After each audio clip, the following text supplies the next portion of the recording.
You're listening to SM Media, the home of exclusive West of Scotland Football League content.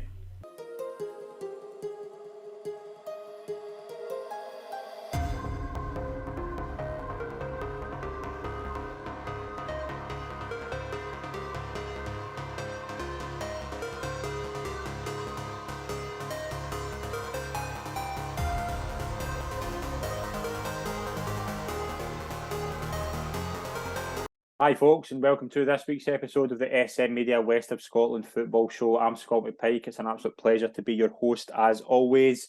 We're going to spend another weekend looking through the full league schedule in the West of Scotland. As always, a very busy week. To join me this week, it's a pleasure to welcome the Lugar Boswell Thistle assistant manager, Jonny Baillie. Jonny, welcome to the show. It's a pleasure to have you on. And that is a mouthful to introduce you there. I know it's not the easiest club in the world, is it? So, no, thanks for having me, Scott. Happy to be here. Looking forward to it. No, it's a pleasure. Obviously, we've been kind of trying to get you on for a few weeks. We've finally done it. It's a pleasure to welcome you on. Looking forward to this one. Lugar obviously the free week during the week, but usually obviously went in the summer. Obviously came for Glenburn, kind of came for the Ayrshire Amateurs, went into Lugar. Kind of, is it safe to say it's obviously a kind of work in progress like this? It's a club that you went in, perhaps didn't do the best last season. Obviously, new management team. Is it going to take time to maybe get this project in the right foot?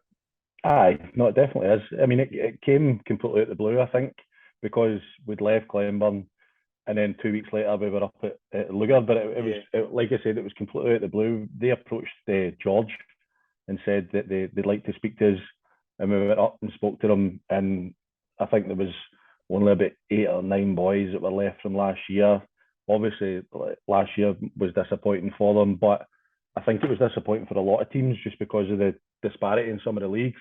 You'd really good teams fighting out, whereas this year it's a lot more even. But we decided that we were going to take it on, and I remember in the car on the way back from speaking to them, I says, "Look, George, because we weren't planning to do it, and George needed a bit of a break. Is why we decided to leave Glenburn, and I obviously said my partner was pregnant as well. She was due in August, so I wasn't that fussed about carrying on anyway. But I says to him, I says, look, if you want to do it, I'm with you 100%. But this is 2 years minimum. Do you know what I mean? Before we get this up and running, obviously, budget and whatnot. I says we just need to try and get boys in, improve them, improve the results, then build on it next year. And George is I don't know if you know George, but he's hyper competitive. He's like, no, well, I want to win this year. I want to do this. I want to do that. I was like, calm down. And then I think about 2 weeks ago, he said to me, he says, you know, something, big man, you were right when you said this was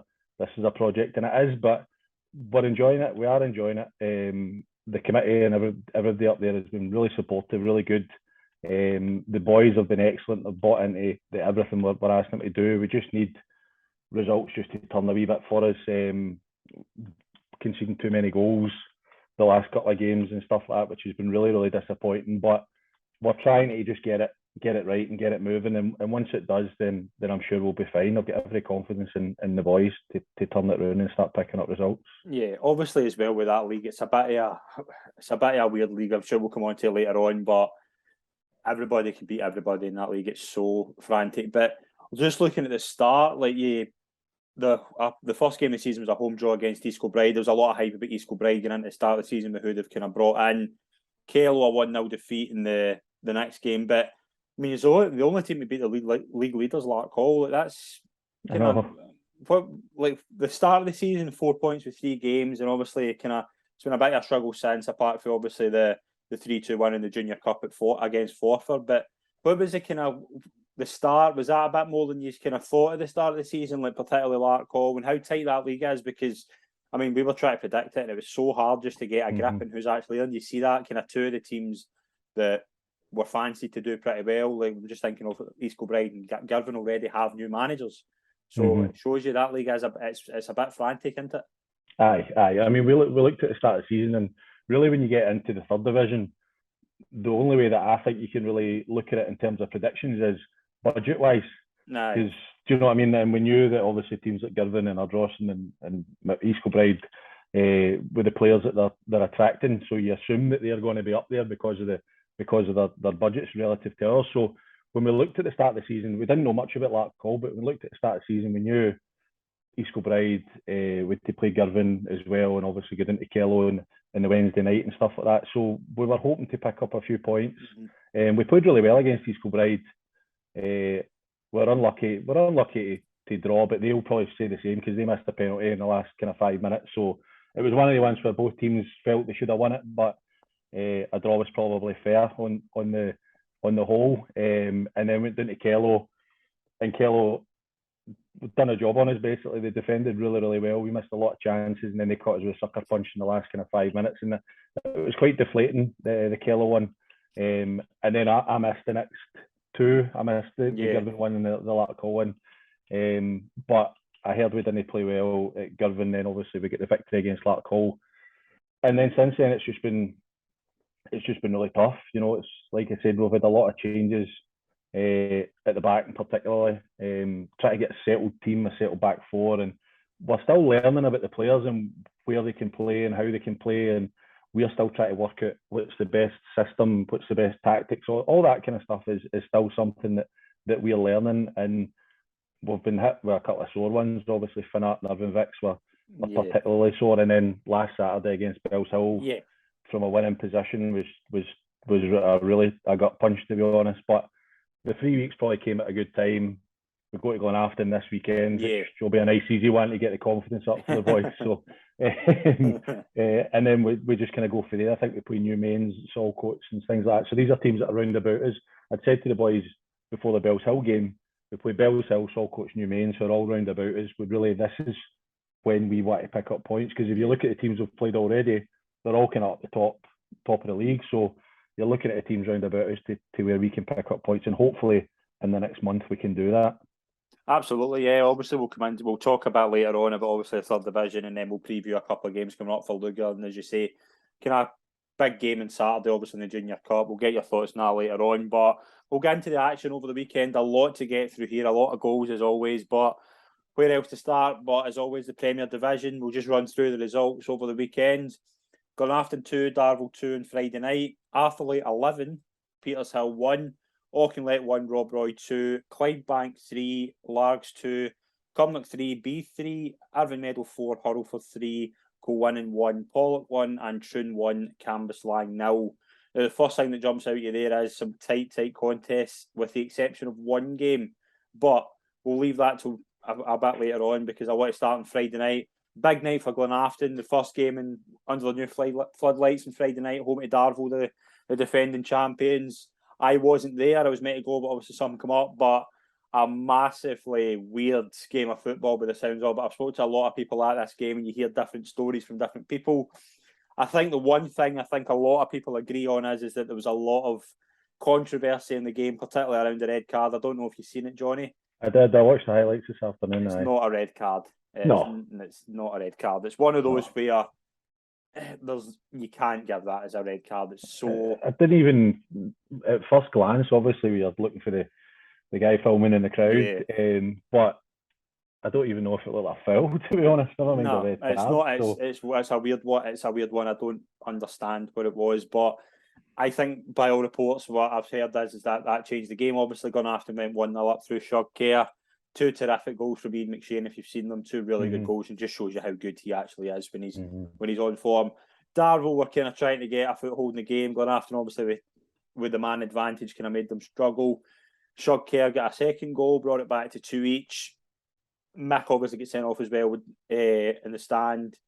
Daryl Megget was obviously the guy that was sent off for Darvel. So it was a kind of a tough night for Darvel. Maybe didn't walk away with the 3 points like they would have expected, or probably, by all reports, deserved, because I think they were a far better team with the 10 men. I just think obviously the man advantage, they struggled. I'm hearing this from different people, but all in all, probably both teams will be kind of feeling different about the draw. I think Glenafton will probably would have bit your hand off, get into it. Darvel would have probably took it with the red card, but it's just one of those games, by all reports, a very frantic affair in Newcombe on a Friday night. Aye. I got that even from the highlights, to be honest, Scott. The atmosphere seemed fantastic, and it's a great advert. I think more teams should be, if they can, do the Friday nights. But with that, what it brings is, I know myself when I played, like you're leaving work at whatever time to get down to Newcombe for a 7 o'clock, even for a 7 o'clock, half 7 kickoff. you're still rushing about. You don't feel like Yeah. you're preparing properly, eating properly, all that kind of thing. And you know yourself when it gets into the summer and you get these midweek games, you get freak results all over the place. I mean, I think even this summer, I know I'm talking about our league, but even Irvine Vicks hammered Les Mahigo 8-0, I think, in a Wednesday night, you know, and you get these results in the midweeks, but it looked like a good game. It looked like a good game to watch. It sounded good very atmosphere entertaining affair, and entertaining. What I would say is from the highlights, it looked like going after them, we're trying to sit in a wee bit and then hit Darvel on the break. Obviously, Shug Kerr up front, he looks a real handful. He looks, I don't know if I'd fancy playing against him. He looks as if he likes to rumble about and get himself in about it and stuff. And they've got pace in the wide areas coming off him. And what they've also got is a real quality in the middle of the park. I know you said about Ian McShane, but I thought it was great just watching him and Paul Payton, even in the highlights. Yeah, absolutely. Hands out a mile. And when you've got players of that quality that can play passes into forward areas, it's such an outlet for you. If you get Payton, you're not just like lumping it up to the sitting in and then lumping it up to the centre forward trying to get up the park. You actually get real quality going up to him. And Kerr made him, like I said, made himself a handful all night. And I thought from I was going after in highlights, I have to say, but I thought Glenafton looked as if they could have won the game. Although I think Darvel there was a free header from a corner or a free kick just after half time that they should really have done better. Probably should have scored, and that would maybe change the game. They could maybe have sat in and protected their lead.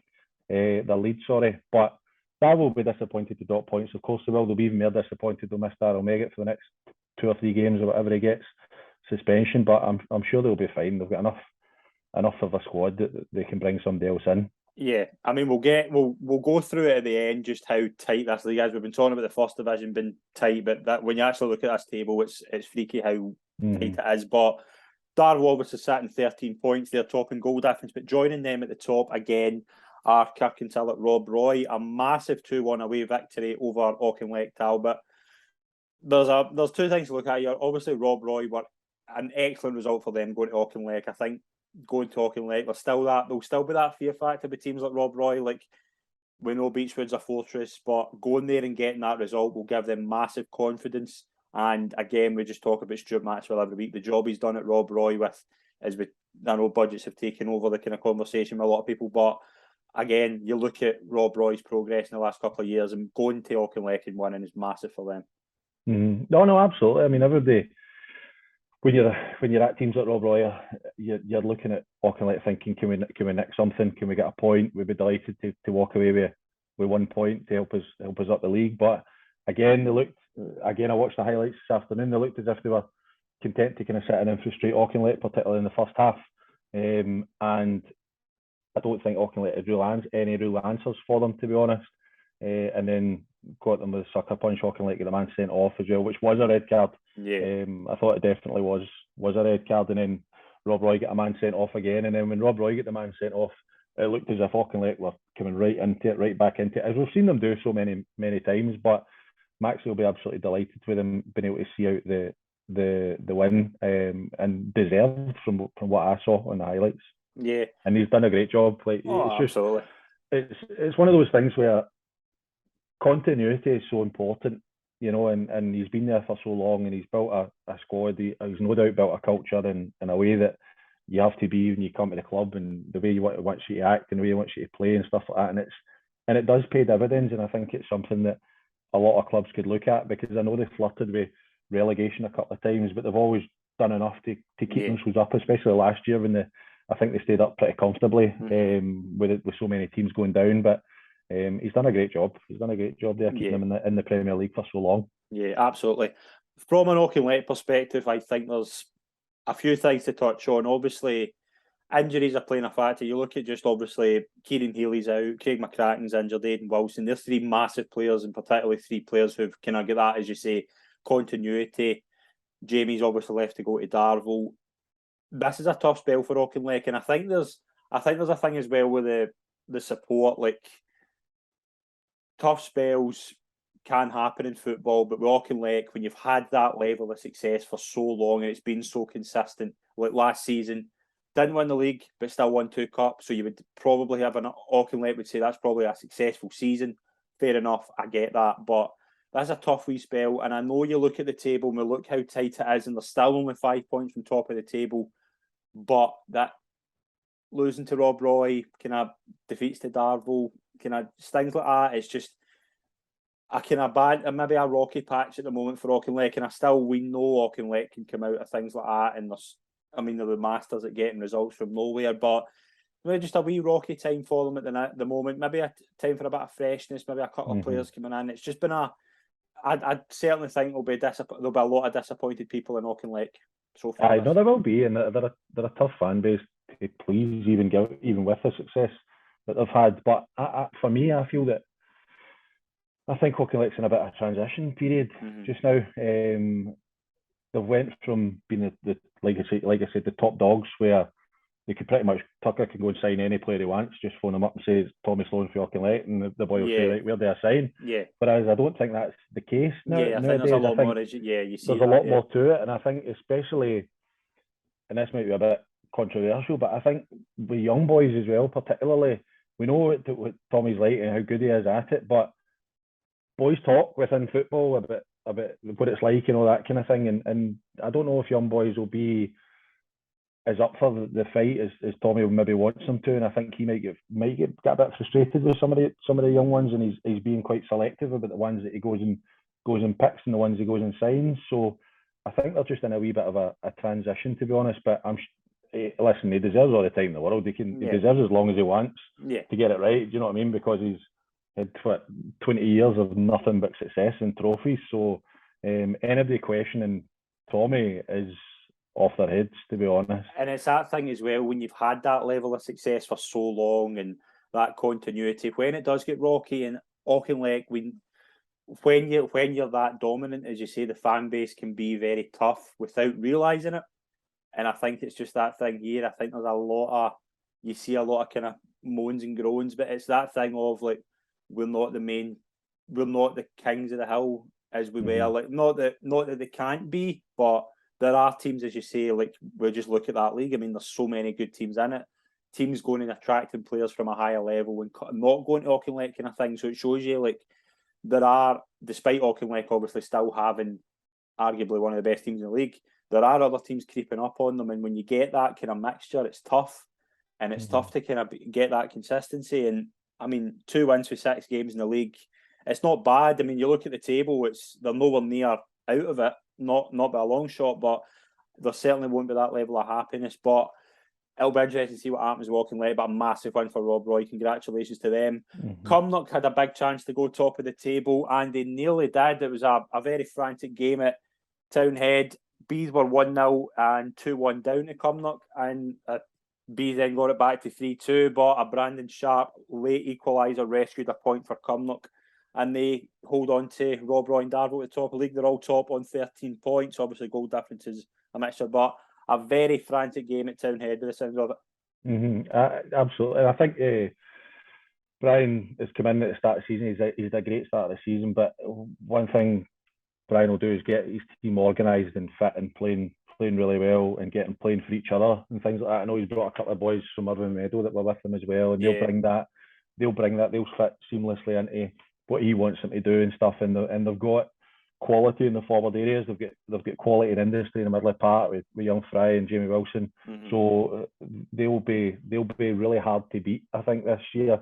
And I think they'll, like we saw when they went to Darvel at the start of the season and won. So they'll be up there. And with Straney at Beeve, I think they as well. He's probably started a bit of project as well. They lost a few players over the summer. He's had to kind of rebuild and bring boys in and things, but he'll get that right because it's a cracking club up at Bees. I think that this year will just be about him finding out what he wants from his team, who he wants to keep and move on, who he wants to sign in the summer, because I'm sure the committee and the board up at Bees will back him 100%, and so they should, because if you give him back, and he'll definitely get it right. So sounds like a great game. It sounds like an exciting game. You always get your money's worth, and nearly said the juniors here in the west of Scotland. It's one thing, you get very, very few 0-0 draws at this level, which is great for the supporters. You certainly don't, and the other way of looking at it as well, you've got some really tight games over the weekend, but you've also got a massively impressive result. Atherley 11, Petershill 1. Atherley, Gary Smith and Aaron Healy with a hat. We both got hat tricks. Very dominant performance from Atherley. Probably one that's been coming because they've been performing well. I watched them against Glenafton where I thought they were in the game. I thought they played pretty well. They just didn't get the result. But you look at their performances. The last season they were free scoring. They were scoring at will. This season maybe not so much. But I mean, what a display for that from Atherley. But from a Petershill perspective as well, the goalie got a bad injury. We're wishing him all the best. But a day to remember for Atherley, and certainly a day to forget for Petershill. I mean, it's just a nightmare, isn't it? It's I mean, I've been in the end of some tankings in football, but never one as bad as that. But it's a really tough job to pick the boys up and go again, because that'll sting for a while, getting beat 11-1. We actually played Atherley 2 weeks ago in the Scottish Cup, and they beat us 4-0. But it was 2 penalties, and then I kind of shot in the last 10 minutes or so. But I didn't see that. I thought they were good going forward, but I didn't see 11 goals in them. But then since they beat us, they went and beat Hurlford last week, and now they've done that this week. So need a confidence boost, just give us a shout. We'll get a friendly organised for you. But no, a great result for them. That's 2 really good victories. They'll be looking to just stay in the league this year, and getting 3 points against Hurlford last week, and then another 3 points today is not going to do their case any harm, definitely. But I thought Petershill would be better than they've been this year. They made some decent signings in the summer. I think it's been really tough for Willie as well. Obviously, losing a few key players like Sir Ronan Sweeney and Stephen Docherty, like Ant Seedy, losing the likes of them. I think the boy McCabe went to Cambuslang, I think, as well. I saw that. Losing those key players as well, it's just it's when you're going in as a new manager, it's tough to get kind of that balance right. A few good signings, but it's just obviously going to take some time to find their feet. Petershill obviously sitting 1 point from 7 games, are yet to get a victory, but Atherley now moved to 9 points from 7 games with their 3rd win of the season. So Atherley moving up the table, and they're only 4 points from the top of the league. But another really entertaining game was Ardvinmeadow 4, Hurlford 3. A lot of entertaining action by the sounds of it here. Louis Kerr obviously joined Ardvinmeadow from Whitlets. Obviously George had wanted to bring him in. Knew him well from his days at the Vicks, but he certainly had an impact. I think he scored 1, set up 2. He's had a terrific game. A very frantic affair. I think that's the theme of the Premier Division this week, but a huge result for Ardvinmeadow, and one they've needed. It takes them to 7 points from 5 games, and I think it's George's first win of the season. I'm pleased for George. I'm pleased. George has done well at every club he's been at, to be honest with you, and probably deserved a shot to manage in the Premier League. And this is a compliment, by the way, but he's always managed these teams like he's managing the Premier League, if that makes sense. He's really professional, really takes it really seriously, invests a lot of time and effort into it and stuff like that. So I know that he'll be 110% dedicated to it, and you can already see that he's made a few moves, a few boys on the transfer list, a couple of boys have went out, Louis Kerr's come in. So you can see already that he's not wasting any time, and that's what I fully expected from George, to be honest, is just he's that type of character. He'll go in and put his own stamp on it and make sure he gets his players in. And Louis a very good footballer. He'll probably be a better footballer in the Premier League than he would be in the league below, because he'll probably get more of the ball and be able to, he'll be playing with better players. Because whenever I've watched Louis, and I've watched him loads of times, he's a link-up player. He'll get the ball in between the lines and play the ball into strikers, or go and pick the ball up for centre-halves and play passes. And you're more likely to get that in the Premier League because you're playing with better players who can pass you the ball, but will also make runs off you to try and open things up. And he's got the quality to be able to do that. So, no, really pleased for George to get his first win at the Meadow. And like I said, I really hope he does really well. Yeah, absolutely. Yeah, big win for Ardvinmeadow. Hurlford still sitting 11 points with 7 games. Although they've lost the last 2, they're still in a really good position. Only 2 points from the league, the league leaders, which is a kind of theme this week as well. There's only between 1st and 12th, there's only 5 points, and I don't think you'll get that in many leagues in the world. But crazy league as always. But Clydebank, just what a difference 2 wins in a row make. Takes them to a point behind the league leaders as well. They're sitting 12 points with 7 games. Big 3-2 win over Largs. Connor Higgins with a hat trick. I spoke to him off just after the Troon game, and I could see the disappointment in him just losing that game. They were 1-0 up and lost 3-1. But just in the space of a few weeks, they're now sitting in 5th place, only a point behind the lead, and it just shows you what a difference it can make. And Connor Higgins with a hat-trick, that will do him a world of good as well, big confidence boost as well. No, and they'll always be up there round about it, because they're a well-run club. They've got a good manager. They've got a really good coaching staff, and they can sign good players, and they have signed good players over the years. And they play football well on their park, particular on the AstroTurf up at Yoker. They play really good football and stuff. So I've absolutely no doubt that they'll be at the top end, challenging around about that top 2-3 spot towards the end of the year. Lags, I think, is a bit concerning. Though it's that one win in 8 they're now. So I know Arnie will be looking for a solution to try and get them up the table, because when you're on a bit of a run like that and you're not winning a lot of games, it can get tough. And like you said, this league is so tight that a couple of losses can put you right down in amongst the mire, but then you win a couple and then you're right back up. So I'm sure they'll win games. Like I said, their park's a hard place to go as well. Arnie's it's a horrible place. I used to always hate going to Lags, especially when it was windy. It's always the wind coming off the hills at the back of the goal. So I was actually part of a game that got abandoned after 60 minutes because goalie took a bye kick and it went back where he said, and the referee just said that'll do. So I'm sure they'll be fine, but they'll need to start picking up these victories, these kind of tight games that can go either way. You want them to fall your way so you can get up the league. Yeah, absolutely. Yeah, they'll be Arnold. But he's sitting then again, obviously 4 draws as well. Maybe thinking just turning a couple of them into wins would have just made all the difference. But I've no doubt Arnie will get it right at Lags. He's a terrific manager. But fair play to Gordon and Clydebank. They've got it going. They've been maybe a bit of a struggle the first few games, but just getting a couple of wins on the board just shows you what a difference that can make. But Troon as well, another team that deserve a lot of credit. A tight 1-0 win over Cambuslang. Josh Blackheader gave them the 3 points. They now sit in 12 points as well with Pollock and Clydebank.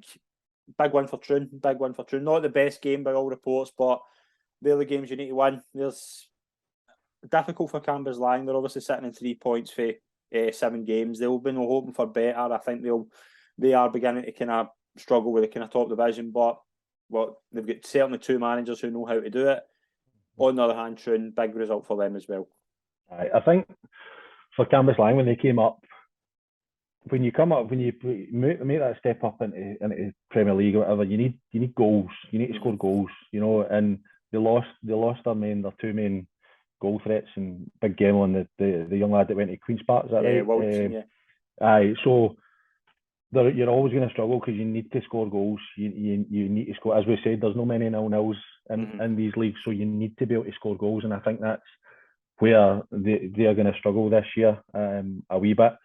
And as for Troon, again, it's a great result. They'll be looking at the teams below them at the bottom half of the league and picking up points against them, and then see what they can get at the other ones round about, and then they can hopefully push up the league. It's a club I've got a lot of affection for, as you know.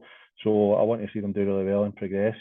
I'm sure they will. They've again brought some good players into the club. A couple of boys who Bonnet, and I think that Dino says have settled in really well and doing really well. They, again, going back to what I was saying, the boy Kyle Gilroy, I've seen for a couple of seasons, and he scores goals, and he scores goals, all sorts of goals out of nowhere.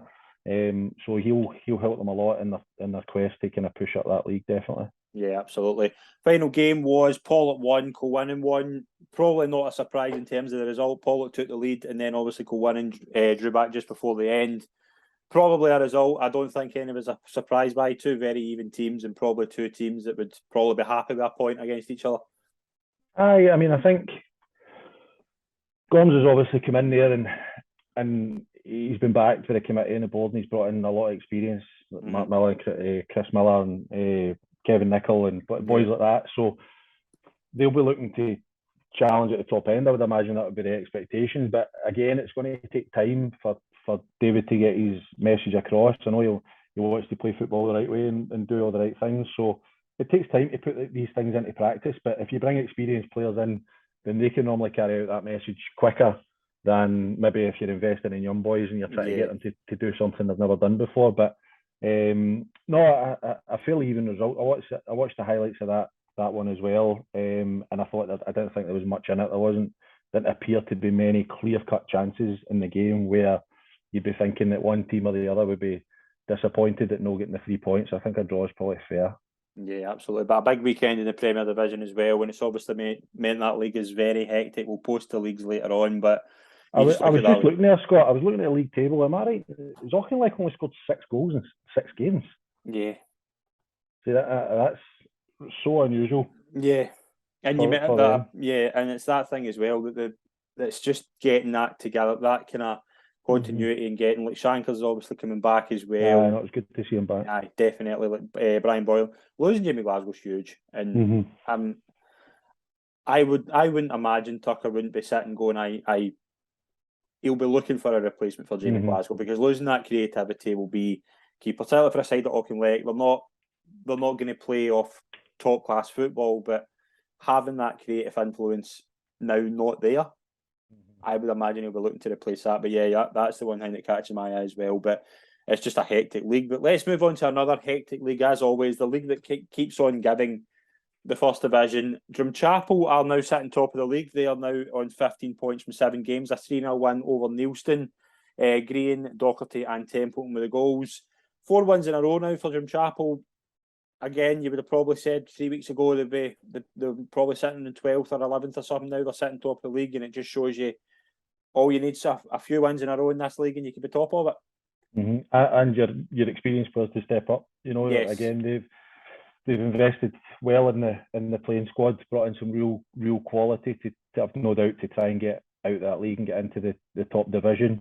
And when your experienced players are scoring goals for you and pulling their weight, then it's worth it. It's worth everything that you invest in them, to be honest, because that's why you bring these players to the club, to try and turn things around for you. So it sounds like they're on the right track now, and if their experienced boys are firing and scoring goals for them, then they'll be a force to be reckoned with for the rest of the season. Yeah, absolutely.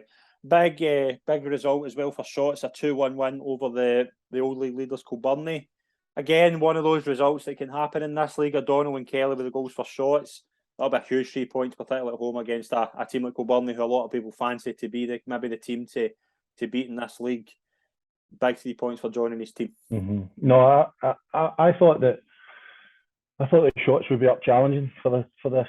To be honest, this season, I don't know whether they've just had a few bad results or injuries or whatever. What's lost a big player on Danny Burns. Danny Burns is a huge loss.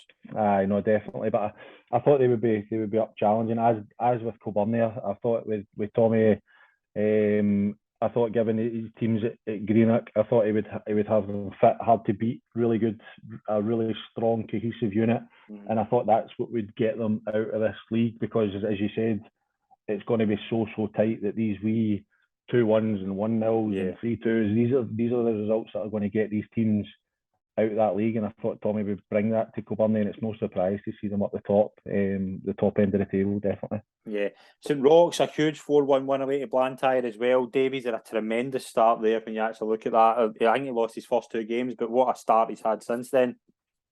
Henderson, Daw, Maguire and Bennett with the goals. Again, 2 teams probably evenly matched, but a huge 3 points for Davy. Again, just building that wee run that he's got going. Aye, and it's great. It's great to see Davy back in and back doing well, because I'm sure round about the leagues there'll be a few eyebrows raised when Davy come back into that job. Whether he still had the ability to manage, whether things. I know he'd been involved and stuff like that, but you know what it's like. Sometimes you think. And the game is changing every day. The game's changing every year with the players and all that kind of stuff and all that. So it's great to see him back in and doing well. And I suppose it kind of goes back a wee bit to what I was saying about Kilbirnie. Like, the teams that have got that fight and that battling spirit amongst them are going to do well. And one thing about Davy is he'll get that installed in his team, and he won't accept anything less than that. So it's no surprise probably to see them up there. Yeah, big result as well. Benburb ended St Cadoc's unbeaten run so far, a 3-2 win away to St Cadoc's for Benburb, a double for Ryan Livingston and Jordan Bow with a goal for Benburb. A huge 3 points for them. Just maybe not the best. Like they've not had the best start when you actually look at it. Although they've done well in the cup, they beat Dundonald in the Scottish Cup. That takes them to 7 points with 6 games, and a couple more of their wins could just have them right in the mix, because they're a really good team and they've probably been better than the start they've had. Yeah, again, I thought Benburn would be at the top end of the league when they came down. Whenever I watched them or coached against them, I thought they were a good side. You know, they had quality going forward and they were strong at the back and fit in the midfield. They were a really good mix, and Paul had done really. You could tell they were a Paul Lovering team, if that makes sense. If you saw them play, do you know what I mean? They're in his image, which is always going to be good given his career.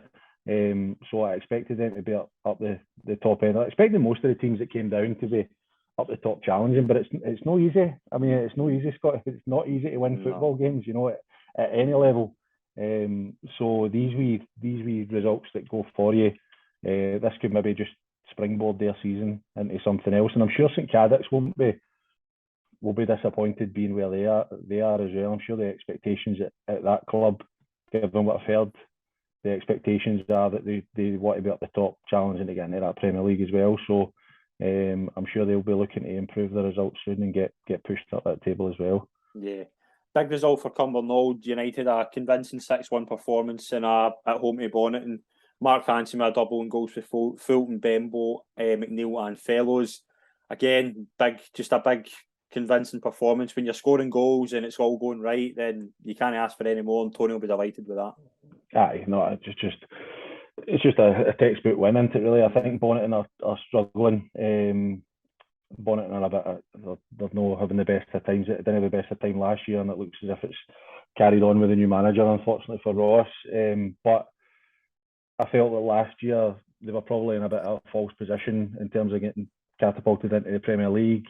Rightly so, because of their status and all that kind of stuff. So I'm not saying they shouldn't have been, but I think their squad was probably not strong enough to be in that league. And unfortunately, with a change of manager, and it looks like this league, even this next league down, because the experienced junior teams are kind of taking advantage of them a wee bit by the looks of things. And it's good for Cumbernauld to get 3 points on the board. I've got my mate Martin Laurie, who's back playing with Cumbernauld and doing really well, so I kind of look out for the results.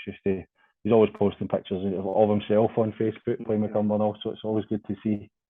Brilliant. 3-0 victory for Thornleywood away to Rossvale. Small, Brown and Bowie with the goals. Big 3 points for Thornleywood. Obviously, going to Rossvale, they probably expected a result, and yeah, big result for Jamie and his side. Aye.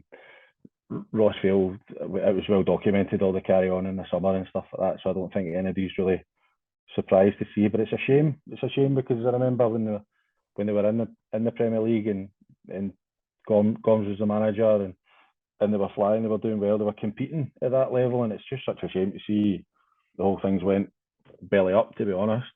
But it's not anybody else in the league's job to feel sorry for them. Turn up and take 3 points and go back up the road, and that's what Thornley would have done, and they're doing really well. Yeah. Gartcairn 1, Johnson Borough 0. Probably a game, probably two teams evenly matched. A late 88th minute Jordan Love goal gave Gartcairn the 3 points. Another team, Gartcairn, I don't think we mentioned them a lot this season, but they will be thereabouts. They've got a tremendous setup, and you just look at both these teams and you think, like, that was probably what we thought would happen. That game, like a very tight game. If there was going to be a winner, it would probably be a one goal that decided it.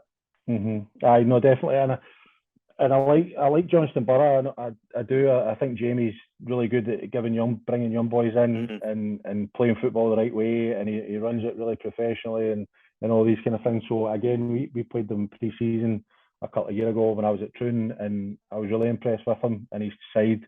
So I've always kind of kept a wee eye out for them. I'm pleased to see them doing well. And like you, don't know a lot about Gartcairn, but they seem to be going well, which is again, it's just so tight. I mean, you look at the league, there's 4 points between first and ninth or something like that, you know. So if you get a couple of these victories, these tight ones, these 1-0, these 2-1s, then you could be in the top three and get yourself promoted, no bother. Absolutely. Final result we'll touch on. Rutherglen 1, Whitlets 1. By all reports, probably a fair result for both teams. Whitlets, they obviously at the start they won their first 2 games, but obviously the 3 point deduction. They're now sitting 4 points, and Rutherglen obviously sitting 9 points from 6 games. They've obviously only lost 1 game, but they've drew 3. Probably two sides will be wanting to get a run going as quickly as possible just to move up that table. And again, I'm sure Rutherglen would have expected to be up the top, challenging Huddersfield coming down, and they've done it loads of times where they drop down to the old Super First, and then they would come back up, and then they would hang about the Premier League for a bit, and then they were in the Premier League for a while, and then obviously went down with the large numbers going down last year. So they'll be looking. I'm sure their aims at the start of the season was to get back promoted. I think they're a good side. I like their forward. The forward players are good. They've got obviously Big Mick at the back, who does a really good job just with no nonsense centre half.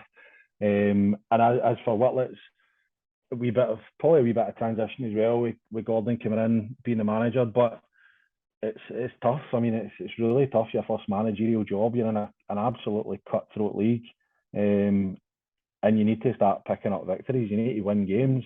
It's all very well finding your feet and learning your trade, but you need to win games. You know what I mean? Because no committee or fans are going to want to see their team down the bottom of the league. And you can be doing everything right and you can be doing everything well, but if you're not getting those victories, then things are going to start to get on top of you. But I know they signed Andy Kerr for Girvan, and let Scott Dempster go. A bit of a strange one for me, because I think Scooby's a good player at this level, and he'll work his socks off for you, and he'll graft away. And as I keep saying, those are the type of players you need, especially in that league. You know, you need your grafters and your workers, and get you up the park and nick a goal here, nick a goal there, and stuff. So it'll be interesting to see how it pans out for them in the next few months. Yeah, absolutely. We'll move into the second division. We'll just go through the results. Ardere 1, Maryhill 1, Craigmark 3, Glasgow Uni 1, Greenock 1, Forth 1, Kilsyth Rangers 0, Glasgow Perthshire 1, Maybole 2, Muirkirk 1, Renfrew 1, Ashfield 1, and St Anthony's 4, Glasgow United 1. Wishaw and Yoker was called off due to a waterlogged pitch. Ashfield held Renfrew. The winning run's over for the league leaders. They're now, obviously, they drew their first game. That'll be a big point for Ashfield, obviously, going there at Renfrew. A lot of people's fancy to be the team to kind of take that league by storm, and so far they've started well. That'll be a good point for Michael Oliver and his team, just getting that big point, just getting a point there. Going to a place like Renfrew, you've got a lot of attacking talent, but holding them to a draw is a big result. No, definitely, and I think Michael going in, I know that at Ashfield, that obviously Maxie's been there for so long and such a big influence on the club, and I know he's still there, he's still involved, but it's a tough act to follow, and I don't know if expectations were that high at Ashfield, to be honest, and maybe that's done him a favour, because he's been able to just go in and work away and pick up results here and there, and they find themselves fourth in the table, fifth in the table. So no, they'll be delighted with that point. Like I say, I think Renfrew, they're set up in the way it's run. They're a Premier League team probably, and everything but status. So I think Championship or First Division should be the minimum that they should be expecting from their team. And to have started the season like they have, unbeaten, you can't really ask for much more than that. And I'm sure they'll keep that going. Yeah, absolutely. Big Craigmark obviously the chance to get the gap back to a point. They've got it back. 3-1 win for them over Glasgow University. A double for Jordan Ryan and Connolly with the third. Again, Craigmark, just that'll be a hugely happy day for them. Obviously cutting the gap in Renfrew. I fancied Craigmark to do really well this year. Yeah, so did I. At the start of the season, because I thought Ryan's got the team playing really, really good. They're really strong. They're tough to beat. But he brought in a couple of wee bits of quality. Jordan Banks he brought in from Maybole, and obviously Jordan Ryan, who's played in the Premier League and things like that. So there's goals in the team, and that if you can keep it solid at the back, but you can get goals at the top end. Obviously, Ryan's brother Liam's there as well, pulling the strings in midfield. So they've got real quality dotted all throughout the team, and if you combine that with the kind of the attitude and the swagger that Ryan will bring from it as well, I always fancied them to go really well, and it's no surprise to see them up the top end. Absolutely. Balloon and Maybole as well, a big 2-1 victory for them over Muirkirk, a huge 3 points, obviously staying in contention with the likes of Renfrew and Craigmark. Michael Riley with a double. Johnny, they'll be hoping to stay there and just keep close to the two teams, because they're probably, in terms of kind of budget and things like that, they'll probably be looking to be there. Aye, and I think they should be. I think that should be the expectation. I know that Well, I'm pretty sure that Carlo would have been disappointed not getting a promotion spot last year to get into the first division. I'm sure that would have been their aim in their division last year, was to get promoted into the first division. So they would have been really disappointed to drop down into the second division.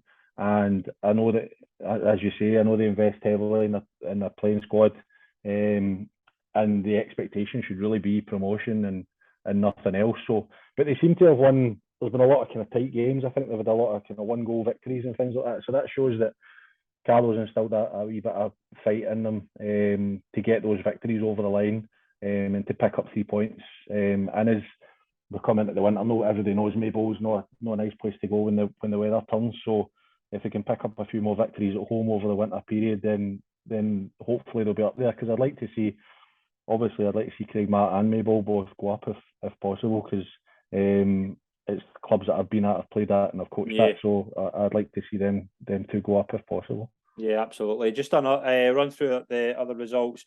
Big one for St Anthony's as well, a 4-1 win over Glasgow United. They're unbeaten now in 3 games in the league.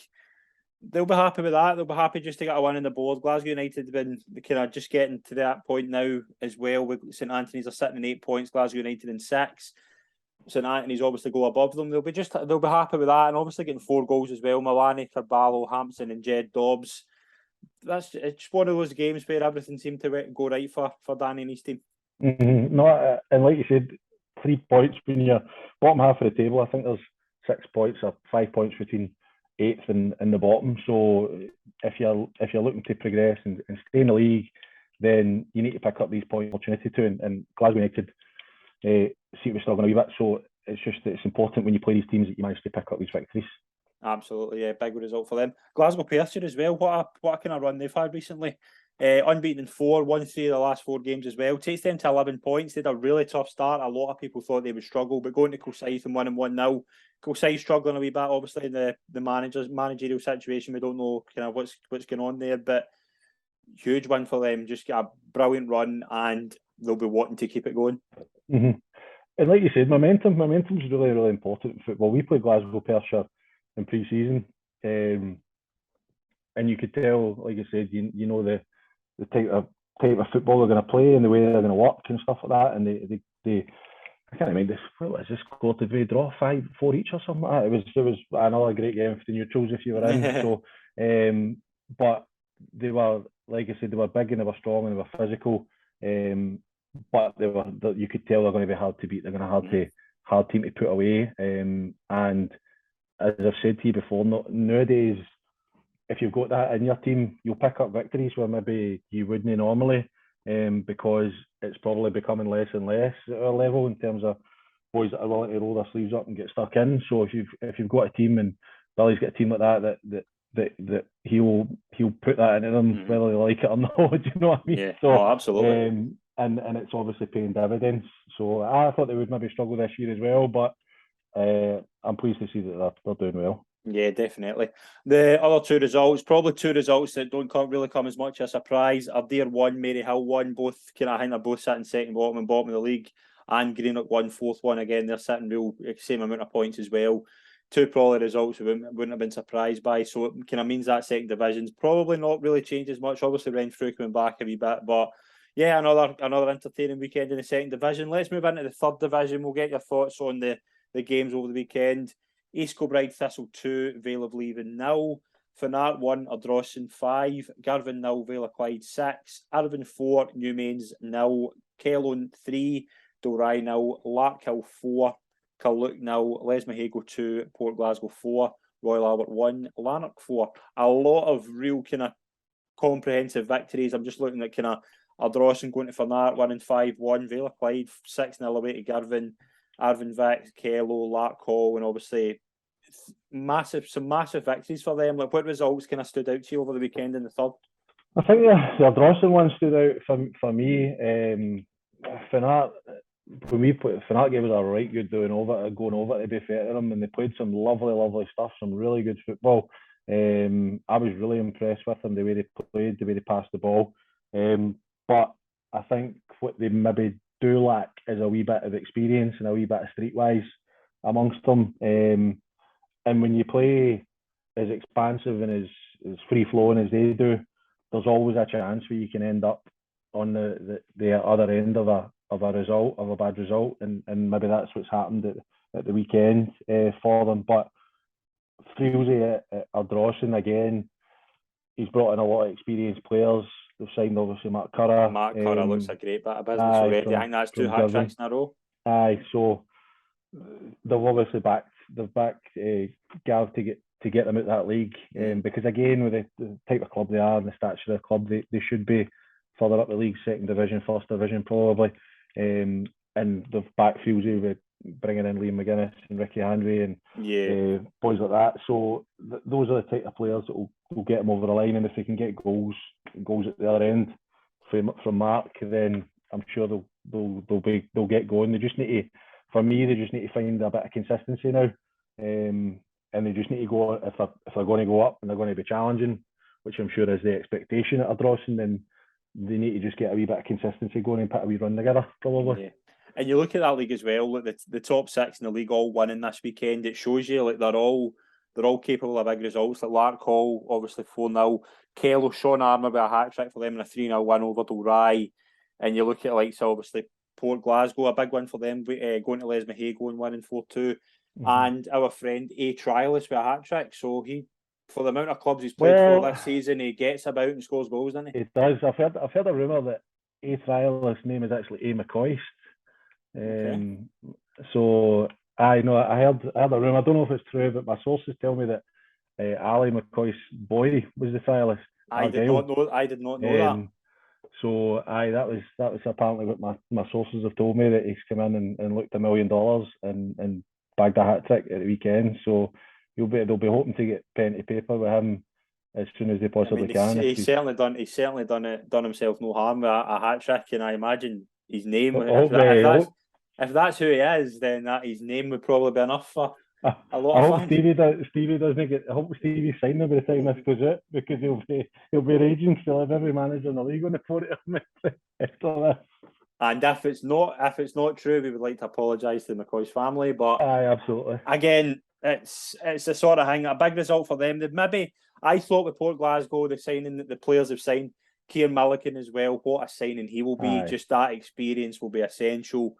They'll get a run going. I have no doubts that Port Glasgow will be up there kind of come the end of the season. But that third division is crazy when you actually look at it. There's so many teams in there. Even now, like from probably 12th upwards, all it needs is maybe a couple of runs. Like East Kilbride, I mean, they've certainly not at the start they would have wanted, but they're still.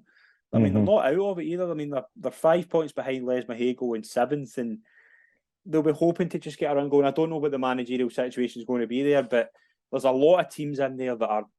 That's a really, you'll agree with me, it's a really exciting league.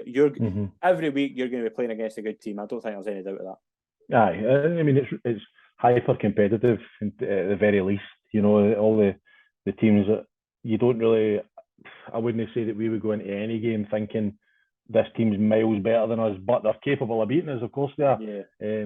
But you're getting into every game thinking this. We could pick up something here. We could pick up something there. Even when we played East Kilbride at the start of the season with the experience in our team, we still felt that we could cause them bother, and as long as we watched out for their danger men as well. So no, it's a really good league. It's a really competitive league. It's fun. It's not always fun. It's no fun at the minute for me, to be honest. But it's good to be involved in, and like I said, hopefully we can start getting up that table as well. Yeah, and Larkhall obviously, and that's their 7th win in a row. They had a great start. Lanark as well. You look at them sitting in 3rd place. Lewis McCracken with a double for Irvin Vicks, Donaghy, and I think somebody else got a double for Vela Clyde as well, but I can't quite get his name. Just a really competitive league. There's a lot, like I think there's teams capable of scoring some really kind of a barrel load of goals, but when they go up against each other, you're going to get a lot of goals, and I think defence goes out the window in this league. So again, I think this league is actually really competitive. Let's move into the 4th division. We'll go to the final league of the weekend.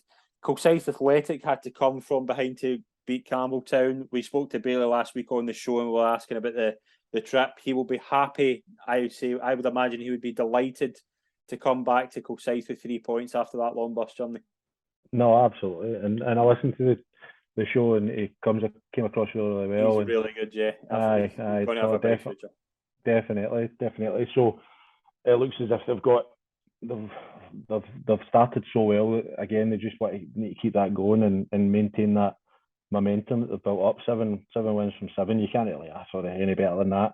So as you said, going over to Campbelltown, it's Campbell-Tech to get there. So to come back with 3 points, just be tick that off the list, and then just go again next week. But yeah. I'm sure they'll be. I'd fancy them to go up, definitely. I can't see them falling away.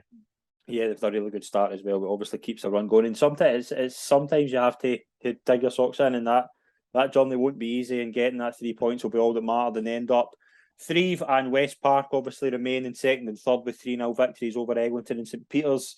They'll be happy again. Just Threave obviously lost the last 2 games. They'll be happy to get back to winning ways. And West Park, I think you look at like Stephen Graham's there, Jai Cuddy. There's a lot of good players in that West Park team, and they're 2 sides as well who are really, who are really good sides. Yeah, no, I was interested to see how Threave got on in the division after coming up against them in pre-season a few times in the south of Scotland. We've got a really good setup down there. It's a cracking place to go and play football. So I was really interested to see how the standard compared. And I think a lot of people probably wrote them off and thought the south of Scotland's not really up to much. I don't think they'll be up there, but they're showing that they're more than capable of competing and winning games. And like you said, with West Park, if you get quality in your team, that makes a difference, especially at that level. And if the more you drop down, especially in that league with so many new teams and so many teams finding their feet in terms of the West of Scotland structure and bringing boys in and the changes to travelling and the different rules and all that kind of thing. If you have that wee bit of quality in your team that can just win you a game and then you're away, like you said, you're way up the road with 3 points, then it makes all the difference. Yeah, absolutely. And we'll just run through the other results in the 4th division. A huge 6-0 win for Thorn Athletic away to BSC Glasgow. Cammy Armstrong with a double there, plus a really kind of goal spread out across that team. Rossvale 7 away to Glenvale. Like, that's a huge result for them. They started really well, but they kind of come back the way really. They won their first 2 games and they hadn't had a win since they'd lost their next 5. So to get a win in the board will do them the world of good. And it's a second win of the season in a row for Easterhouse. They had a really impressive 2-0 win over Harmony Row. Out of those 3 games, what caught your eye? I thought Easterhouse, getting their first win of the season, you just want to get the monkey off your back. The longer you go without winning. So I know that they've drew a couple, but you want to just get that first win and get it out of the way. So it was good to see them get that first win. You don't want anybody to be down the bottom end of the table looking for victories. You want everybody to get going. So it's good to see, and it's just great to see so many new teams in the league. It's fantastic to see the expansion. It's maybe no good for us, given the fact I think there's about 6 teams go down through our league. So it's maybe not so good for us, but it's good for the league that the league's attracting teams like Eglinton and Easterhouse and teams like that. So it's fantastic. So it just means for a better product all round. And it's good because, in my opinion, amateur football is almost running its course. You know what I mean? It's still at the very top level. You've probably get 3 or 4, maybe 5 teams in the West that you would say are top teams, and then everything else are much of a muchness. So if teams are willing to take that step, then hopefully it inspires more.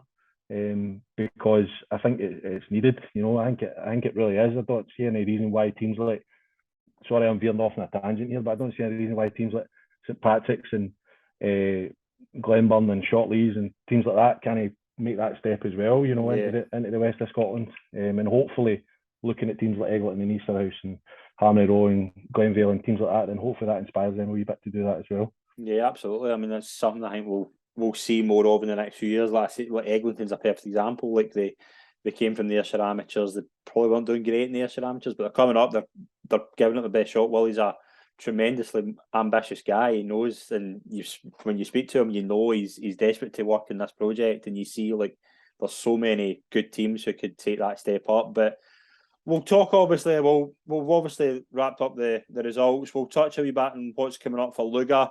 trip to Newcombe looking Saturday, and it is certainly going to be an interesting game. South Challenge Cup, big chance, big opportunity. Obviously going there, kind of going against a Premier side.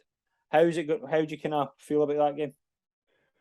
Well, it's a free hit, isn't it? Really, for us, nobody's expecting us to get anything for that game. If we turned up and get tanked 10-0, nobody would bat an eyelid, you know. But we use that to an advantage. We did the same when we went to Arthurlie 2 weeks ago or 3 weeks ago in the Scottish Cup.